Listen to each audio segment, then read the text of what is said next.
friends, and welcome back to Ghouls Night In, the spooky chat show with your best ghoul friends. I'm Penny Snark. And I'm Midge Munster. And Penny, I know I have brought this up on the pod before, but yesterday was Memorial Day, and Mm-hmm. my family always made a big deal of going to cemeteries on Memorial Day or Memorial Day weekend. And this is the part I'm pretty sure I've talked about that we, in fact, would go on a road trip every year down through southern Missouri and visit all the graves of my family members.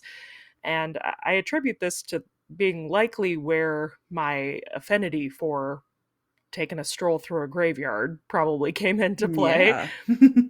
And so that got me thinking that in case any of you, like me, spent part of this last weekend or yesterday in a cemetery, I thought we could take a moment and talk about some of the symbolism or iconography that you might have seen while you were walking around. Ooh. So, first, though, why put images on gravestones or tombs or Why? whatever at all?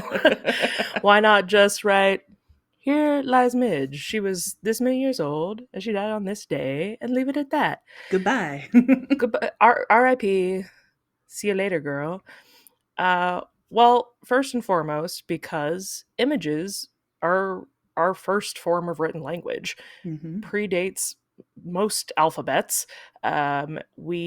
When we think back to the ancient Egyptians, of course, they were using hieroglyphs or painted imagery to show on their tombs mostly what they believed happened when you Mm-hmm. died, how the soul would journey through to the afterlife. Um, and even as we started to get into the development of the Greco and Roman alphabets, literacy was still pretty solely reserved for people who had some sort of status in order Mm-hmm. to have education. So, imagery and iconography was still very important to people who were not literate to have symbols to show their thoughts and ideas about these things. So often grave markers in that era might have featured laurel wreaths, or there were a lot of symbols associated with Mercury, Mm-hmm. or, well, for the Romans, or Hermes to the Greeks. Mm-hmm. Um, he's our messenger, and Yes. he was the fella bringing messages to the gods and carrying, not carrying, but guiding souls to the afterlife. So his little winged sandals or his staff might have been found depicted on tombstones during that time period.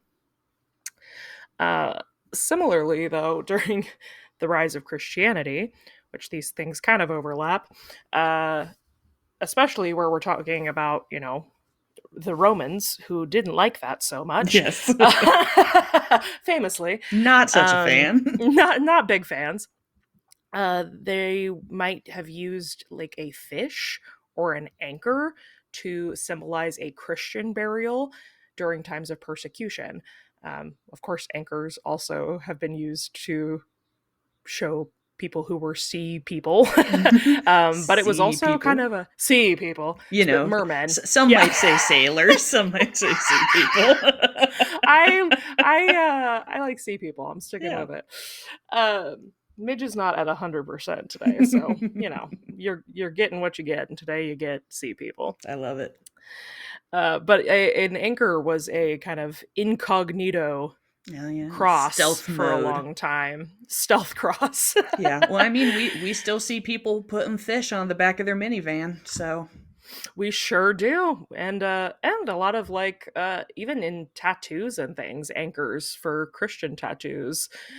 So yeah, that has very much translated and carried through till today.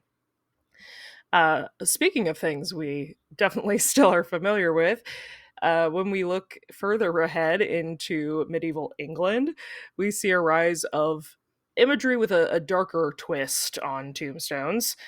And most of us are familiar with memento mori, the phrase, Mm-hmm. and the imagery that accompanies it. If you're American like us, you'll probably associate this type of tombstone imagery with early colonialism. Like if you think the tombstones in Salem Mm-hmm. specifically is what I think Yeah. of when I think of this. Skulls with wings, skull and crossbones, reaper imagery, any of that kind of stuff became popular in the medieval era and like kept up for quite a long time. But if you think of what's happening during this time, this is kind of our pre uh, Victorian death obsessed Mm-hmm. culture, but in a like not pretty way. Yes. um, so of course, memento mori means remember you must die, and there's plague, there's high mortality rate, there's a constant knowing that life is not that long, Mm-hmm. and the beginnings of memento mori were very much in tandem with this kind of large spiritual reckoning for people of like, hey, you are not long of this mortal plane, so be sure to get your poop in a group and get right with the Right. Lord I know, before yeah. before your eternity there, friend. Yeah, I mean, I think we talked about that a bit in like some of the bone church like stuff, Mm-hmm. just this idea of like gazing upon your own mortality and like being very aware that you are going to become a skeleton. Yes, exactly. This is your future. The like This all of them have like, you are me and I am what you will become and all that sweet. su- It's so goth. I love it's it. super chill, yeah. Uh, but things start to shift uh, towards like colonial America, but Mhm. definitely as we start to get into uh, Penny and I's favorite thing to talk about, the Victorian time period. Hey. This is when we start to see a lot more symbols of hope Mm. and kind of ideas of resurrection and beauty in death, and that it's not just skulls and bones, but much more flowery and peaceful imagery. Mm. And we start viewing death more as a change than this like permanent state. Um, so, what kind of symbols are we looking at when we talk about those kind of things? Well, boy, howdy. I'd love to tell you. Please do. Um, Please tell me. of course, we have a lot of angels during this Yes. period. That one's pretty self explanatory. But you do see a lot of angels in like different positions. We have like a lot of weeping angels at the foot of a grave for people. I mean, obviously, just mourning in general. Mhm. But we see this a lot with lost life that maybe was cut short. Lots of angels pointing upward to heaven. Uh, Just like you're going there. yeah, right. What's up? Well, We're going this way. but again, this kind of a messenger, right? A winged Mhm. messenger, going back to that Hermes vibe Yeah. of like this spirit, this person guiding you into the divine realm. We also see a lot of lambs, which again, this kind of resonates back to Christianity. We Yes. see lambs as being pure. This is unfortunately found most often on the graves of children, Sure. which we know during the Victorian time there were a lot of. Mhm. But lambs are very tied in with the idea of innocence and purity, and so that's why we see them associated most often with children. We also see a lot of drapery, cloth kind of motifs, often depicted with an urn as well. And this kind of is a tandem classic because the urn itself is very representative of the body. Mhm. Obviously, if you're cremated and put in a vessel, that is your human remains. Yes. Or if you're in the ground there, that is your human body's remains. Um, but the drapery or the cloth, um, a few things here. Of course, we've talked on the podcast before about people putting draperies over mirrors or Mm-hmm. things like, or wearing veils during mourning. So this concept of a mourning cloth is not uncommon whatsoever. But in tandem with the urn, it is also very much the spiritual side of the person, with the urn being the body and the cloth being kind of the veil between the worlds, and Mm. showing their transition from life into death. Uh, I'm just like rattling these off, but here they are. They're just they're good. They're the good icons. We love a graveyard A motif. graveyard anthology. Um, we also see a lot of obelisks, which I I just think Washington Monument. That's like the Yeah. kind of shape I think when I think this. Totally. Um, or like if you ever have bought a crystal tower, Yeah. that kind of shape. But this dates back to ancient Egypt. I was gonna say These, I think about ancient yeah. Egypt when I think about a big old obelisk. What, and how often would you say that you're thinking Oh, about a big old obelisk? I mean, frequent. Honestly, an Egyptian one, yes, because I once saw a Nova special on PBS about how they stood them up in like ancient times, and I was Whoa. like, "This is my shit," because obviously, like Wait, many of us, I say did more have a words. How are strong, they? I had a strong ancient Egyptian phase.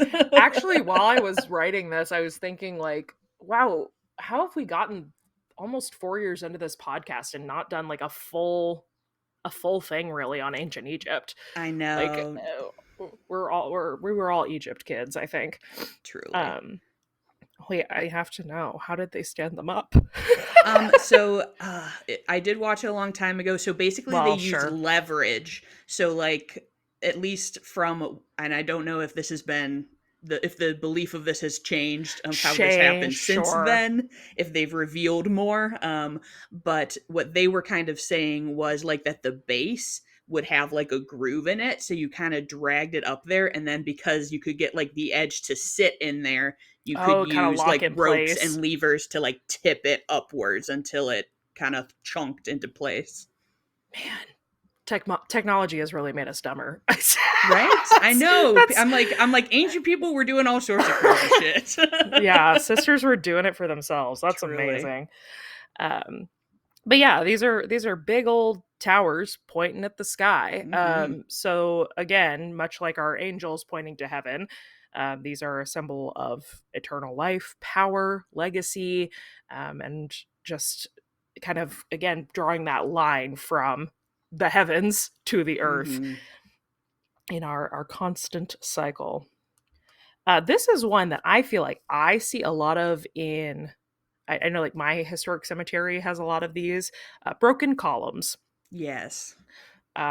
This one definitely, like, even if you didn't know, I feel like you see it and it makes you sad because you're Mhm. like, oh, it's broken. And you might think that maybe one time that it wasn't broken, but that is on Huh. purpose. Wow. Uh, What a thought that you just had. It's like you've experienced it. It's almost like there's a reason we use symbolism because it makes us feel things. it's almost as though they did it on purpose. Wow. But this, of course, yeah, this represents someone whose life was cut short. Mhm. Obviously, a column is this symbol of longevity and strength, something that holds something up over a long time. And when these are cut or broken, usually somebody who either died young or, I mean, that would still be dying young possibly, but a lot of like murder victims or Sure. people who were taken unjustly as Mhm. well. I totally forgot to look this up, but I see this a lot with like tree motifs also, where it's like a broken tree trunk, and I'm assuming that that is also the same kind of motif as the column. Yeah, I But think it is related, although there are specific log graves that are related to like a lumber thing.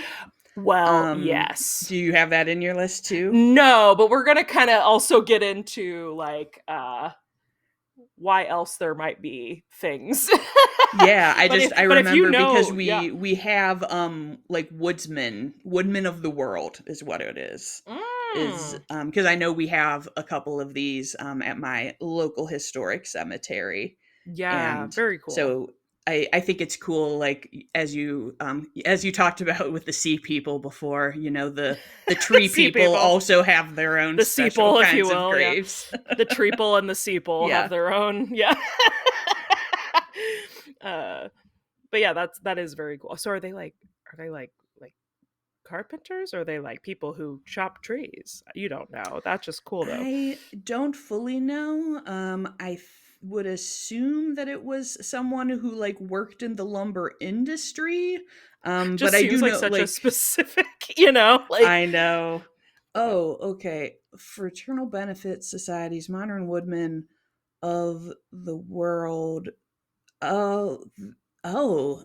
See, now I'm going all the way off the side. But if you were a member of this, like they had like special trees that like if you had a life insurance policy through them, they would provide this grave marker.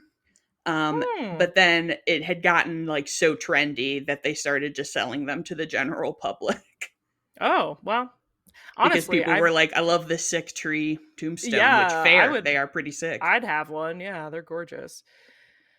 Um well, there you go. There you That's go. Little not sidetrack. really the same thing as the column. So I'm glad we clarified. Thank you, Penny.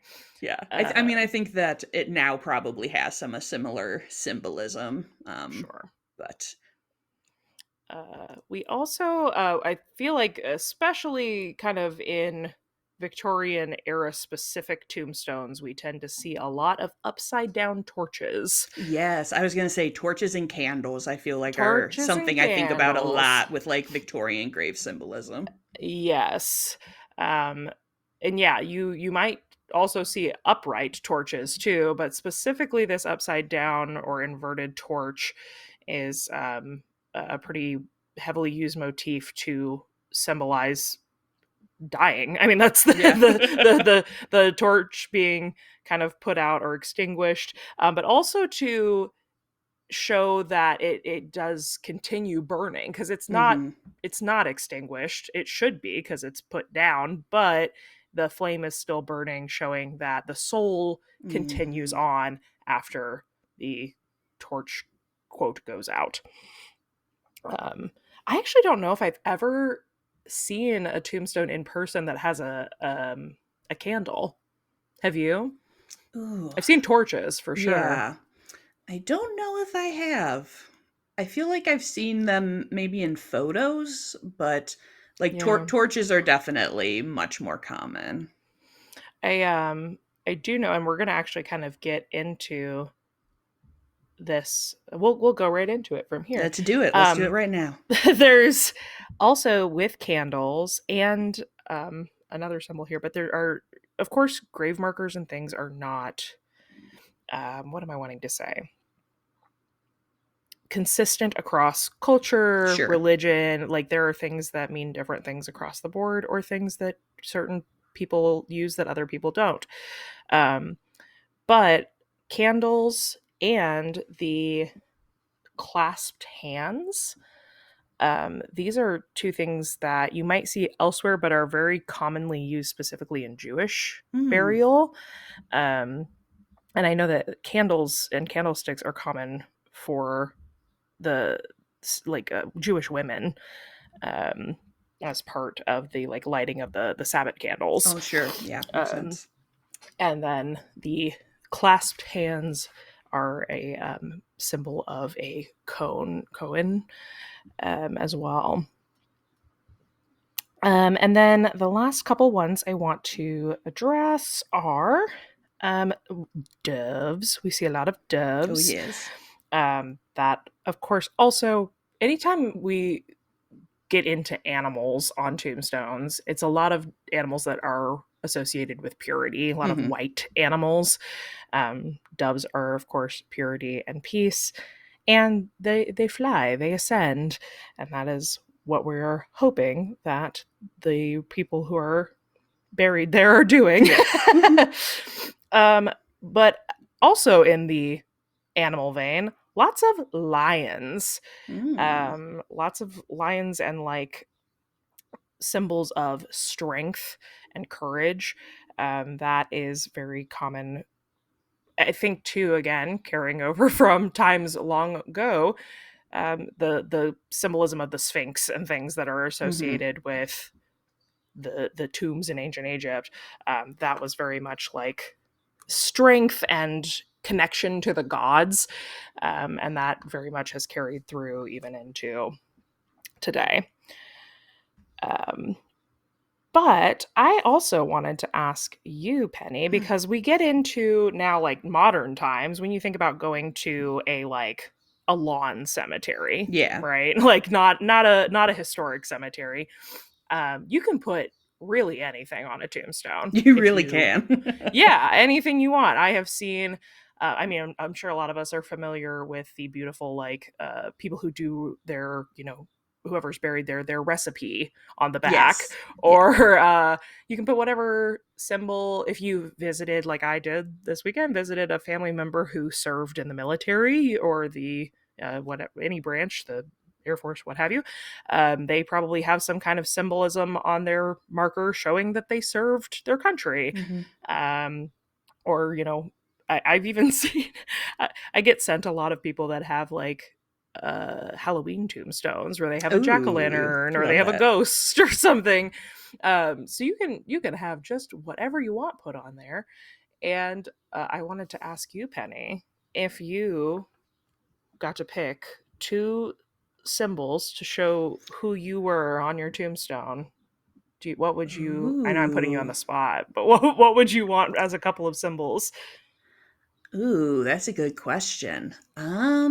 Off the top of the dome, I would say like a bat I knew you and were gonna say a bat.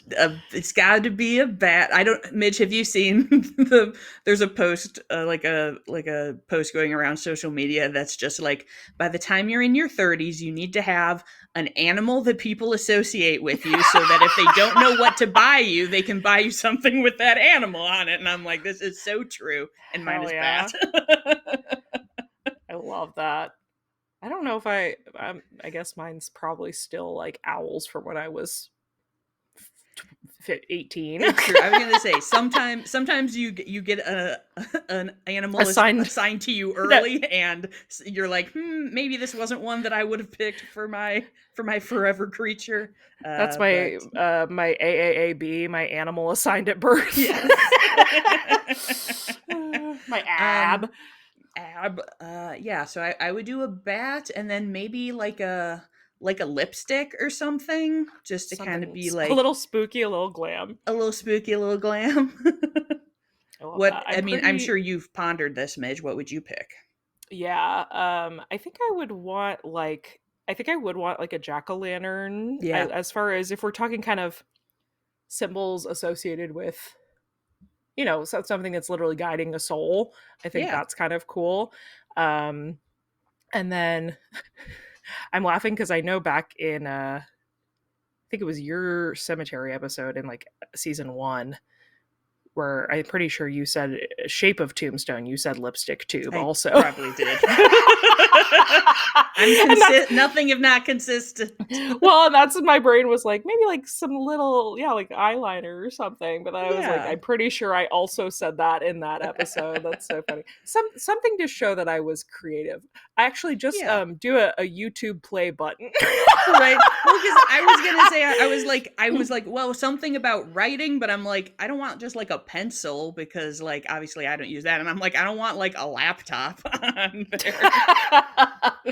uh, yeah, but maybe like I don't know, something we need to. What's something that symbolizes creativity that is I see I feel like I can't put like an artist's palette or something because I can't Yeah, yeah. paint for shit. But something like that that's like artsy. Yes, exactly. But there is still like so much use of this today, and obviously now we don't need to do that anymore. There's no Oh yeah. reason to do it per se, but it is a very cool way now, more so than using general remembrance imagery of these things like the torch or the lamb or the dove. I think it's Do you shifted think into a much. Oh, go ahead. so? You made me think, because I was like, well, yeah, like obviously people are mostly literate these days, Hmm. but we still obviously use iconography a lot in indicating where people need to go. I'm looking at our podcasting setup right now that has several icons that help Right. indicate what I'm doing. And then that thought made me think, have are there people today who have emojis on their tombstones?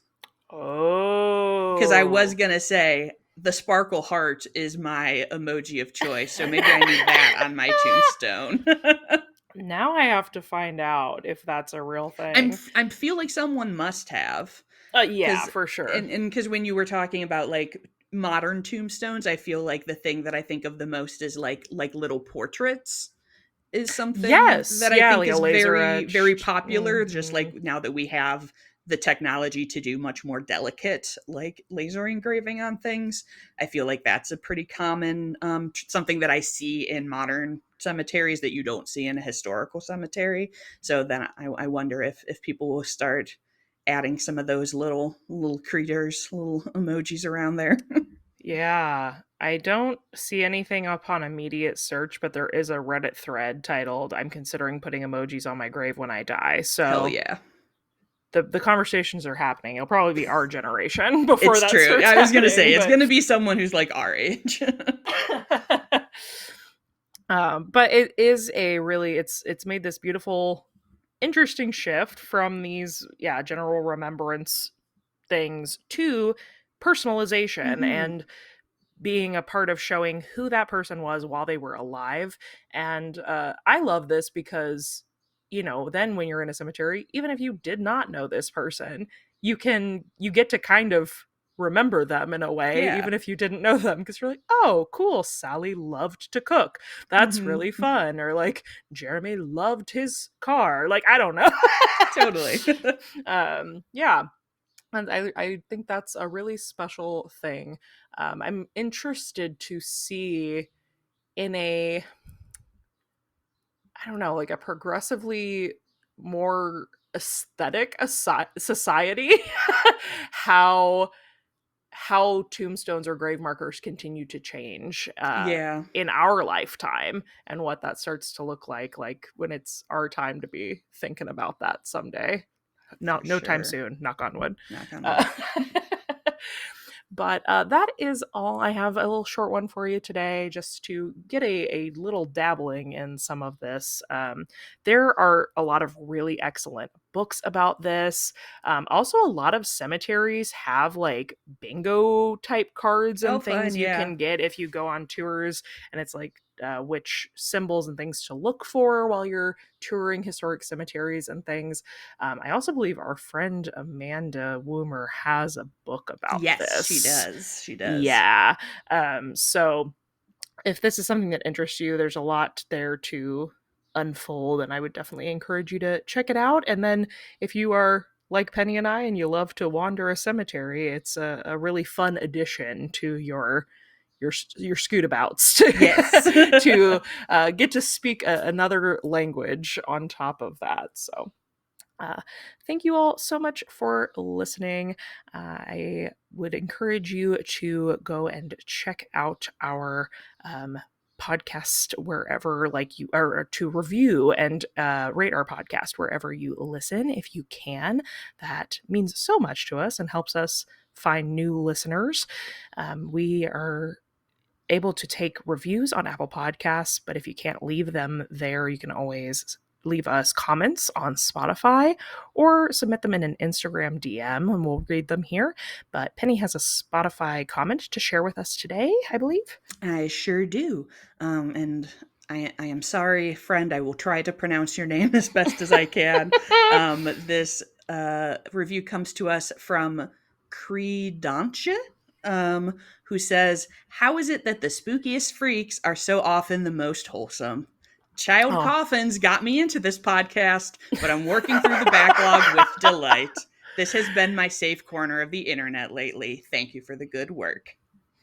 Oh, thank you. Child Nothing like a child coffin to child bring the coffins will do people it to together. you. Yeah, yeah. To bring the people together.